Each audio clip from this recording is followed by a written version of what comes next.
It ain't easy doing damn near anything with one eye. Whatever needed to get done, I done it. Y'all doing me wrong. Scrap could put us all away forever.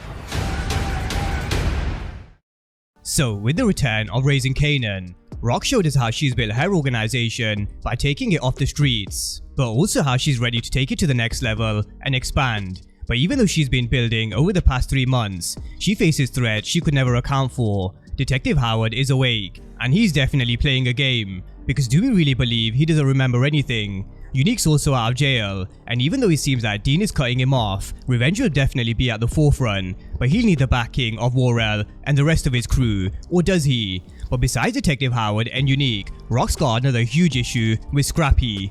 Is he a CI? Now we do need to be cautious when it comes to power, because they really do a good job of making us look in one direction, but then hitting us with something completely unexpected. So where they left us a clue in episode 1, I'm also going to present a different perspective. But episode 2 is titled Mind Your Business, and the synopsis reads, Rock learns she may have a snitch and tasks Marvin with confirming the rumor. Lou brings in a potential new artist, but he and Crown disagree. Kanan helps Famous sell mixtapes. Jukebox tracks down her estranged mother. Now I think there's only one place to start, which is Detective Howard and Rock, because this was someone who Rock expected to be dead, but now he poses a threat in so many ways, because we don't know what his game plan is, and neither does Rock. So Rock asks him what does he want, and ironically, the one thing he doesn't need anymore is a bone marrow transplant from Kanan. Now in episode 1, Detective Howard said he doesn't remember what happened the night he was shot, but I think we all know that's a lie, and so does Detective Berg, and we'll probably find out in this conversation with Rock,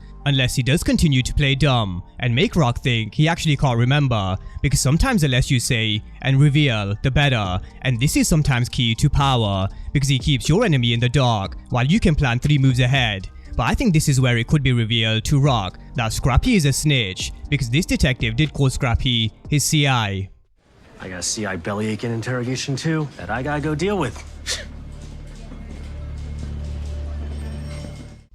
Now I am going to come to the other perspective in just a moment, but Rock clearly is in shock because this is one of her most loyal soldiers, and ironically Kanan did call Scrappy a snitch in season 1, even though he was wrong at the time, because it was Davina who gave the stash house, not Scrappy. It does seem like it could turn out to be true, but we don't know how long Scrappy's been a CI, what information he's feeding the cops, and why. Why all of a sudden has he turned into a CI? And this is where I'm going to present a different perspective, especially because Scrappy has been painted as a very loyal soldier to Rock. So a few comments reads, Scrappy and her mom were bought in. That doesn't mean Scrappy is a CI, it could be a mother, and pay attention to Detective Peng. So just to back this up, let's have a listen to what Scrappy's mom said in this scene.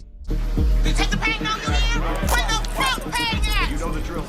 So is she actually the CI and not Scrappy? Because we all know how loyal Scrap is. Could he be covering for his mom? Either way, a snitch is a snitch, and it still doesn't bode well for Scrap. But what exactly is Detective Howard's new game plan? If he does tell her about Scrappy, that is. Why is he trying to do Rock a favor when she just tried to kill him? It's either one of two things. He either still wants a relationship with Kanan, and as the saying goes, a favor for a favor, or he wants to bring down Rock for trying to kill him, and he knows the one way he can hurt Rock as well as her organization is from the inside, if he feeds rumors about Scrappy being a snitch, because he knows this will force her hand. But Rock is way too powerful and strong to kneel to Detective Howard, especially when it comes to the Kanan situation, and she's not just gonna take Howard's word about Scrappy. We hear Rock telling Marvin and Lou Scrappy could put them away forever, so Rock is gonna put her new right-hand man on the case, Marvin. But if this was season 1, I'm sure she would have leaned more on Lou, but episode 1 proved to us the roles have reversed and Marvin's now her go-to guy.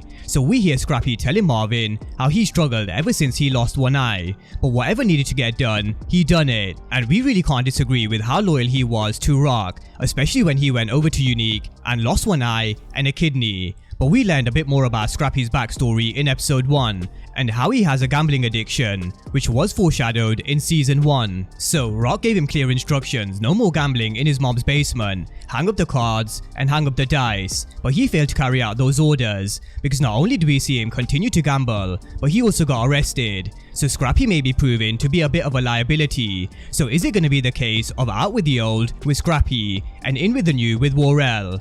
So let's talk all things Unique, Worrell, and Dean, because we see Unique meeting both. He tells Dean he didn't shoot the cop, but you can bet Dean will stop the supply regardless, because this is the exact same thing he did with Rock in season 1, because he really does hate law enforcement. And even though Unique has a solid alibi for the night of Detective Howard's shooting, he's still firmly in the eyes of the NYPD. So he's out in the cold with Dean, but he tells Worrell nobody's gonna force him off these blocks. But what blocks and what corners? Because Rock has moved the business off the streets and into the projects. So who does Worrell side with? Does he go with the one in power and control at this moment in time, or does he stay loyal to Unique? Let's remember, there are no friends in the streets, and Worrell also strikes me as someone who's an opportunist, a character who could be very similar to Dre. And as the seasons go on, he really could be a major player, but a player who could flip on you in a heartbeat, so definitely can't be trusted. And I do think Rock is making a huge mistake in wanting to bring Worrell on board,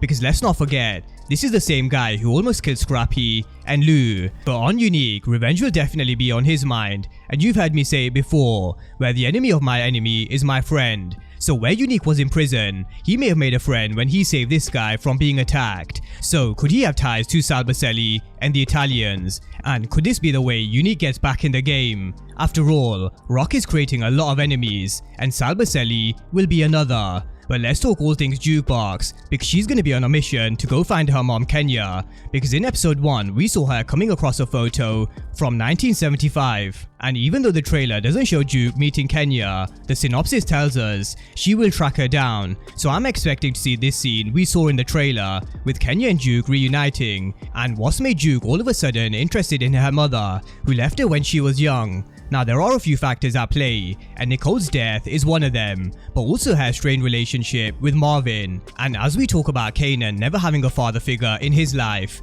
we can say the opposite for Juke, about never having a mother in her life.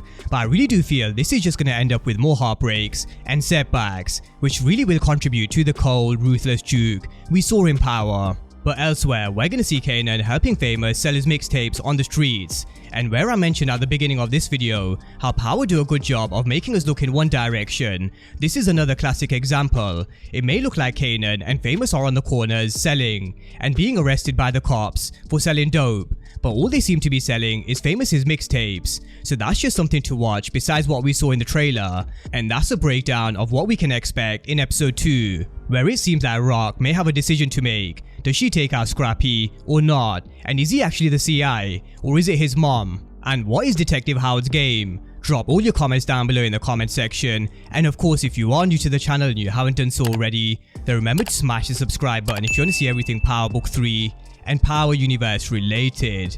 But as always, thank you guys for watching, and I'll see you next time.